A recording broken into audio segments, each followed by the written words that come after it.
Hello and welcome to The Noise in Your Head, Episode 6. I am Josh Timko, and I'm here to talk some words to your ears about some indie music news, announcements, and some of my personal thoughts on some new shit. Just a disclaimer right up top, I was at a concert last night, so if my voice cracks at all, or, I sound a little hoarse, that's the reason why. But on with the show. This week has, in my opinion, been a pretty laid-back week in terms of newer music, but I'm still going to talk to you guys about some new stuff that maybe is already on your radar, but might not be on your radar just yet. Up first, I'm going to give a full review of the new EP that I didn't get to hear before last week's episode because it came out after I recorded the episode. So without further ado, here's some of my thoughts on the new Puppybrother EP, Leave It Where It Lays.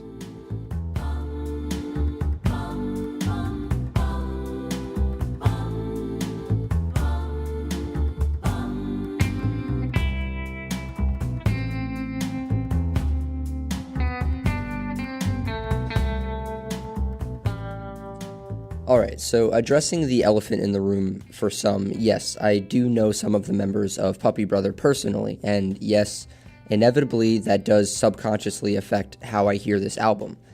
That's just a simple fact of any art in general that I've found. When you have a personal connection or tie to the person making the art, unless it's utter garbage, I feel that the response is always skewed ever so slightly higher than the objective quality of the piece. Or maybe that's bullshit and this album is as great as I think it is. With that out of the way, Puppybrother is a local Long Island 4-piece emo punk band, and their brand new EP is a fantastic debut for them. And this thing fires on all cylinders and is worth going into a track-by-track review. First up, the song Circle Tree.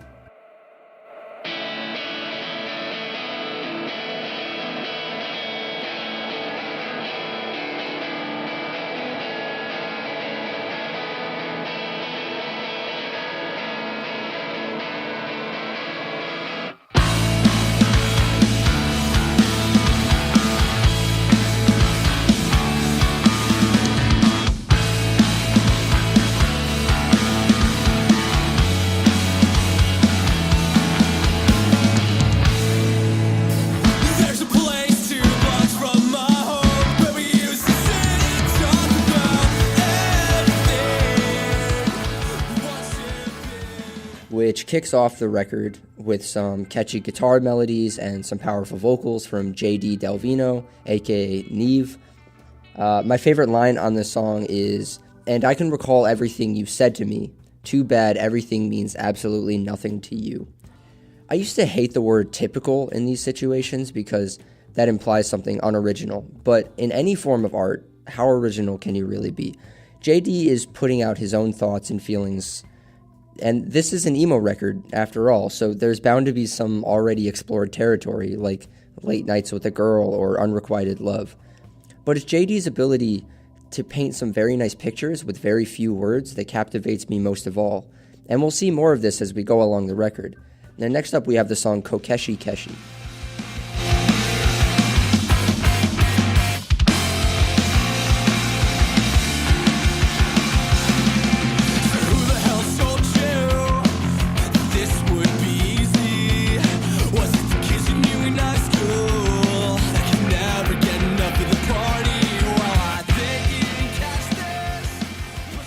Now, this was a single that was released prior to the album and is probably my favorite track on this thing. It's got some very fun vocal melodies as well as some great harmonies between JD and Jana Firestone, not to mention the incredibly infectious chorus on this thing that just gets stuck in my head for hours. Actually, here, I'll give you guys a listen.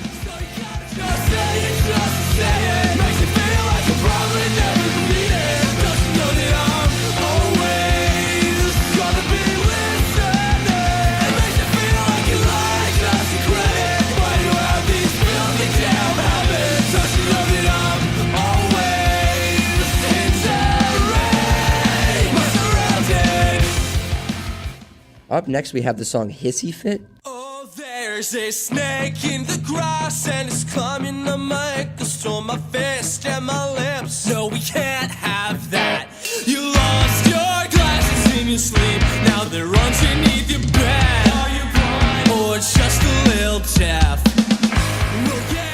which opens with some great imagery from JD's lyrics that really just puts you in his head. And once again, we get some bouncy guitar leads and some more strong vocal harmonies and melodies. I love the line about how he loves the dream that this girl has, but he's awake right now, and it'll only ever be a dream. JD's lyricism really shines through on this whole EP, and I'm excited to watch him grow more and more on future projects. In the song Stepping on Legos, JD sings about an encounter with a woman that he's nervous around, and he wants to impress her.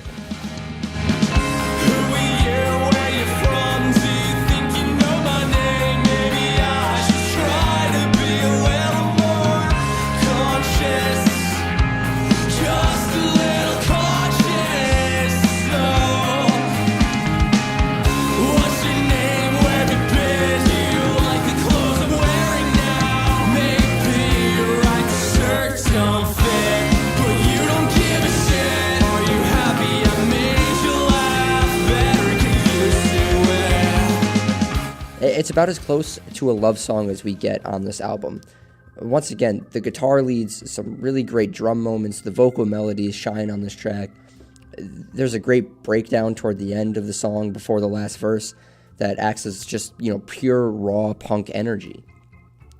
The final song, Well, You Know What They Say, is probably the most honest track on the album. It shows off some of JD's insecurities or maybe just his desires when it comes to finding love or companionship. She said she's done with childish games. Funny 'cause I've been thinking the same. Love is a word, but is that all? Can't tell if we're getting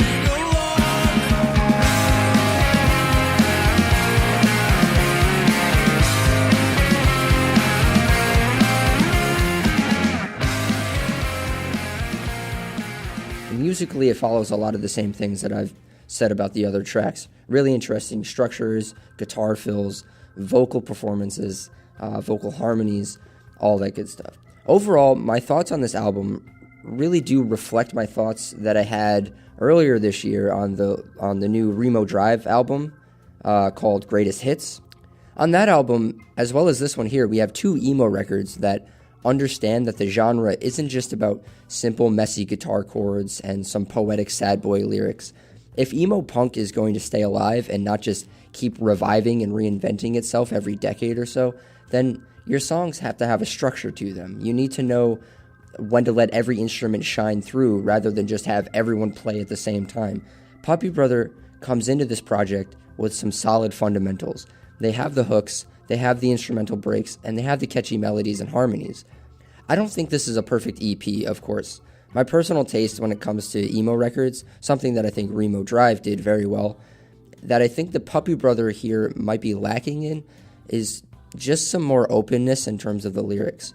I find that this EP can feel closed off at times, like there's too much of a distance between the listener and JD, but that may be expected when you're dealing with a band that's still pretty much in their infancy.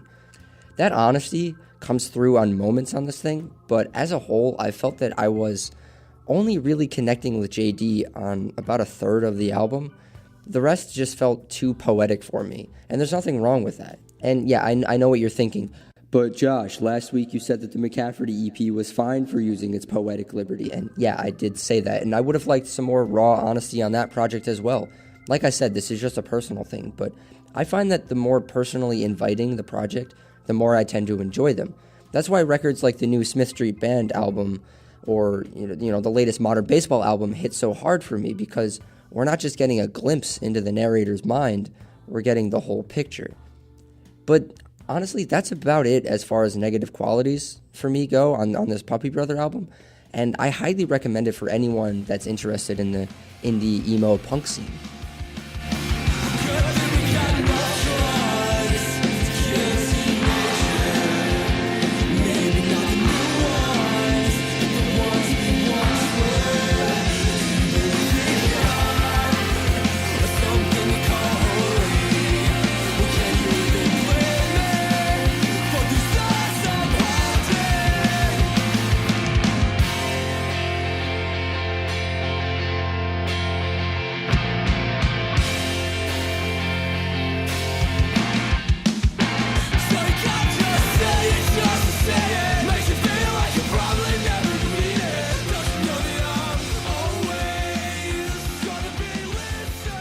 So there you have it.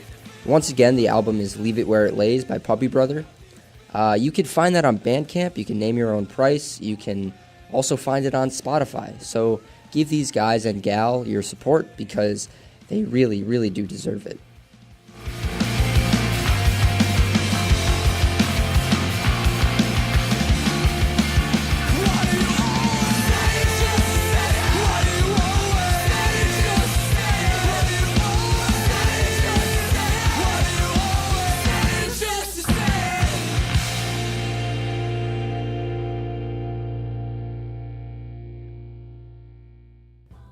So, as I said at the top of the show, this was a pretty light week for me in terms of listening to music, but a lot of news did come out, and a lot of people released some really solid singles and stuff, so I'm just going to rattle off some notable things from the last week that I think you might be interested in.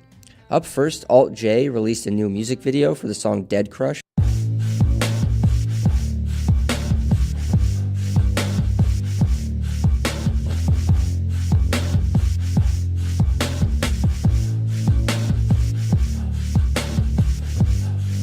It was a pretty trippy video featuring some interpretive dancing and a cool-looking underground bunker type thingy.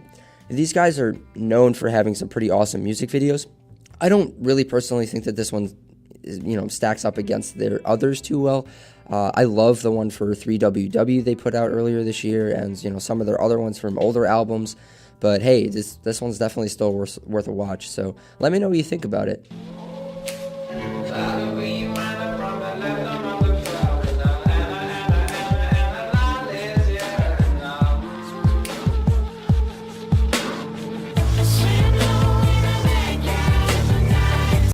The band Pinegrove, who we all know and love for last year's remarkable album Cardinal, So long aphasia and the ways that kept me hiding. It's not so much exactly all the words. have announced via Twitter that they have pretty much finished recording their new album and that it can be expected maybe in March of next year. And you can color me fucking psyched for that, man. I was and still am in love with Cardinal, and seriously, they've made a lifetime fan out of me. If you don't know Pinegrove by now, you should really go check out all of their stuff, because all of it is honestly just incredible. And these guys, they're getting more and more popular as the years and months go on. So yeah, you guys better check these guys out. So long aphasia and the ways it kept me hidden. So long the silent nerves and hesitant oblivion. Came and sent me out unfurling in the street. And I felt unprecedented confidence in speaking. Stick around, I'm thinking things will be alright. The band Citizen have announced the release date and name for their newest album from Run for Cover Records. The album will be called As You Please and will be released October 6th. Pre-orders are available now, and I'll provide the link for where you can get that.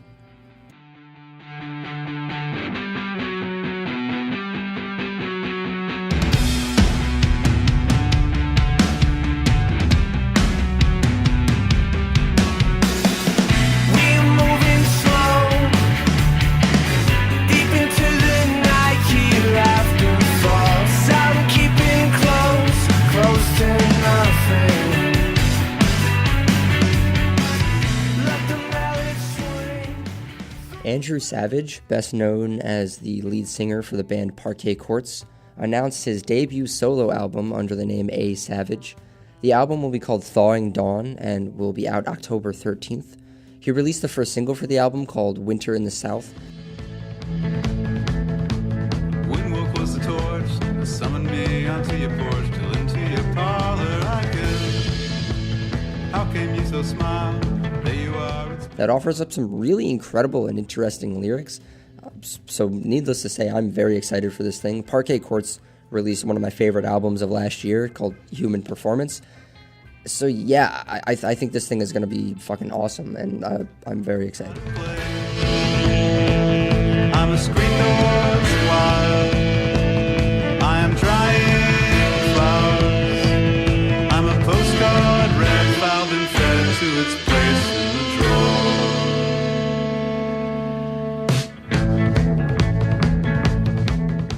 Manchester Orchestra has been releasing a series of singles for their new album, A Black Mile to the Surface, which is out July 28th.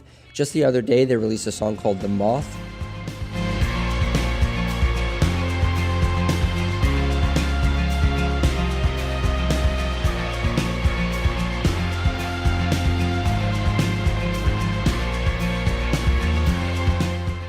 That I thought was, honestly, it was incredible. And I was and still am very excited for this thing. I think that they have a great sound going so far with this thing, and you can definitely anticipate a review when this thing does come out. Once again, that comes out July 28th.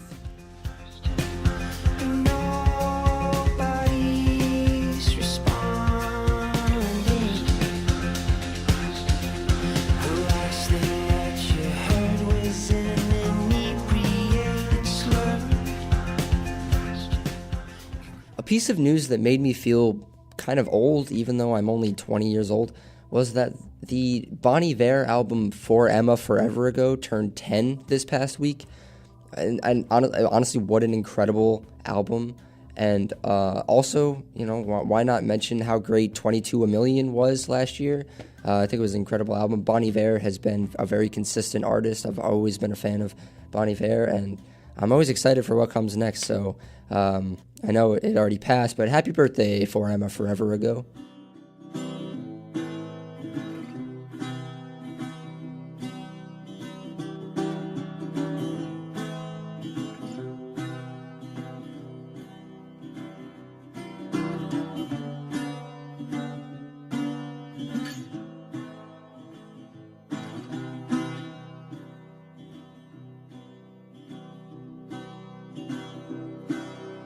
Come on, skinny love, just let's sing it.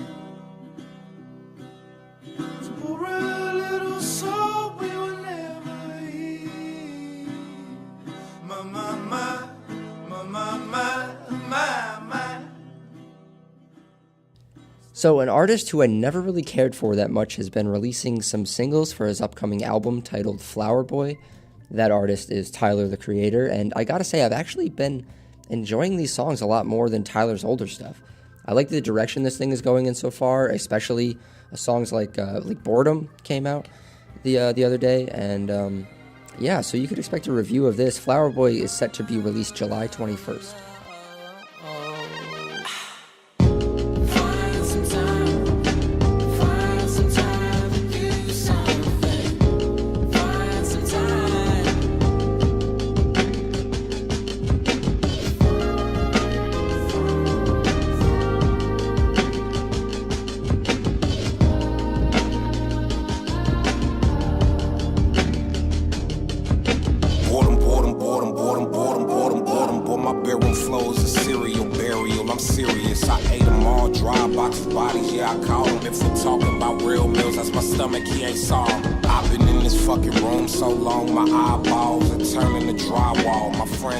Fuck 'em, I'm over 'em. Hi, y'all ain't hit me all day. What the fuck is the problem? Is it me? 'Cause I'm not solved.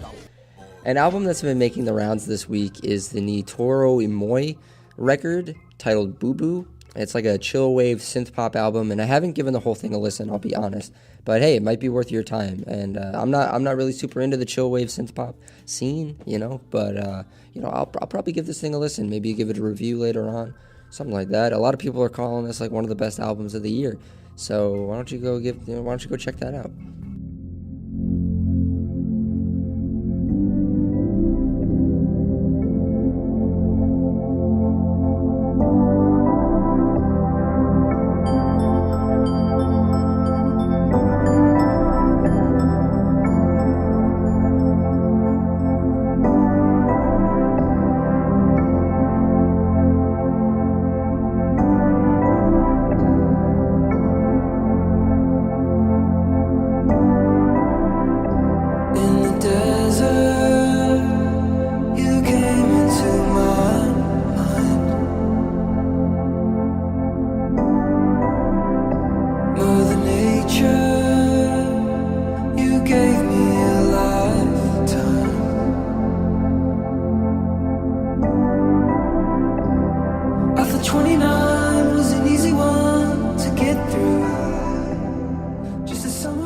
All right, that does it for news over here. Up next, I want to just let you guys know about some bands that I saw this week and recommend that you give them a listen.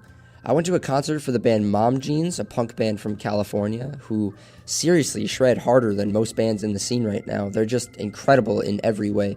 Their album Best Buds came out last year, and it's just growing and growing in popularity. Seriously, you should have seen the crowd go nuts for these guys. So once again, that band's Mom Jeans. You could check out their album Best Buds. They also came out with a split a couple months back, and yeah, definitely check these guys out.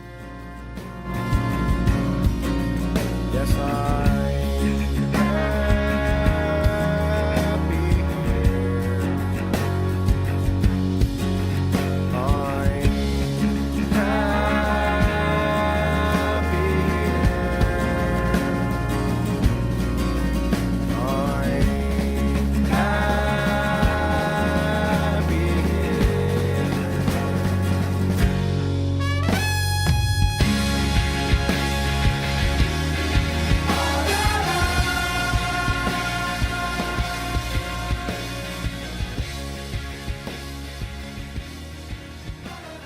I also saw Oso Oso for the third time this year, and as always, they put on an amazing set.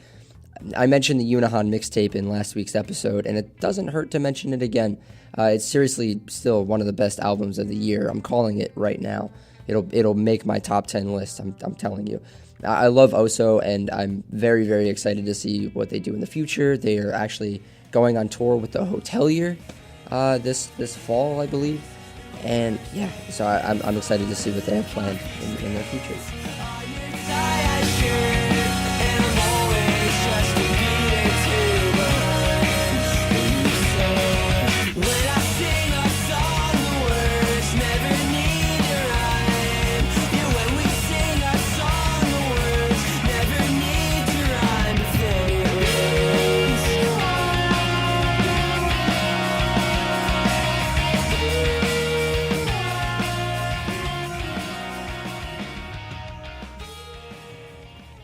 The band Perspective, A Lovely Hand to Hold is one that I'd listened to before and enjoyed quite a bit, but man, there really is some truth to the idea of connecting with a band more when you see them live. These guys from New Hampshire really, really impressed me on stage. They played their entire set almost without stopping. I think they stopped maybe one time in the whole set. They are, talk about well-structured songs. They were fast, energetic, super calculated. It was like watching a well-oiled machine of men who were just enjoying the shit out of all of it. Their guitarists are some of the best that I've seen at any concert, and I will certainly take up the opportunity to see them again the next time that they roll around in town. Check out their new album called What Not to Do. It's out on Bandcamp. You can listen to it on Spotify, and I'll give you guys a link. But yeah, once again, that band is Perspective, A Lovely Hand to Hold. These guys, fuck man, they were incredible.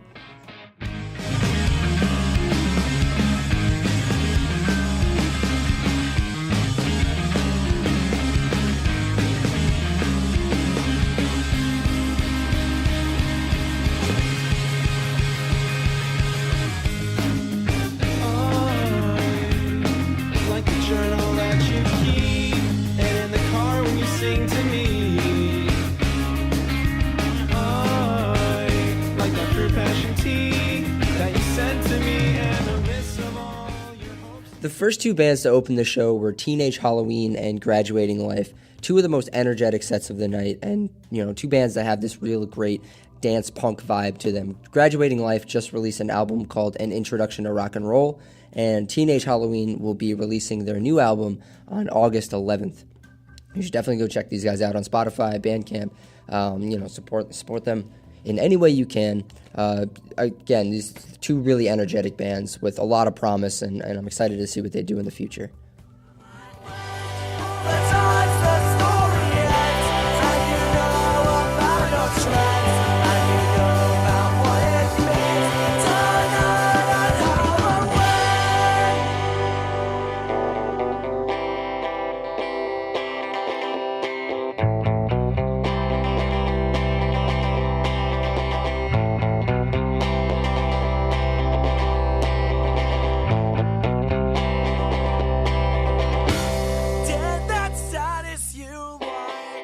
that does it for this week's episode of fuck. That does it for this week's episode of The Noise in Your Head. As always, the links to all of these artist pages will be posted in the description for easy access, and you should really, really give these guys all a chance. There's, I said it last week, there's some really beautiful stuff out there, and this is just my attempt at sharing some things that I find beautiful. You can write to the show via Twitter at Noise in Heads. You can find us on Facebook. You can email us at thenoiseinyourhead@gmail.com. Follow us on Instagram. Subscribe to the show on iTunes, that way you never miss when a new episode is released. Give me some feedback. What should I review? What should I listen to? What direction should the podcast go in? I want this to be a podcast for the people. All right, that does it for me. I've been your host, Josh Timko, and I'll see you guys next week.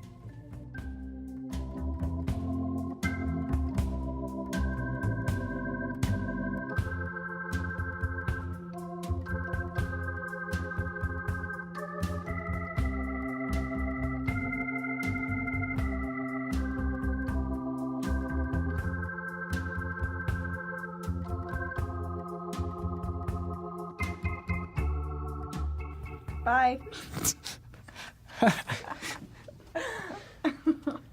Oh, that went well. That was fun. We were a little over time, but that's okay. Sorry, guys. Were we under an hour? Yeah.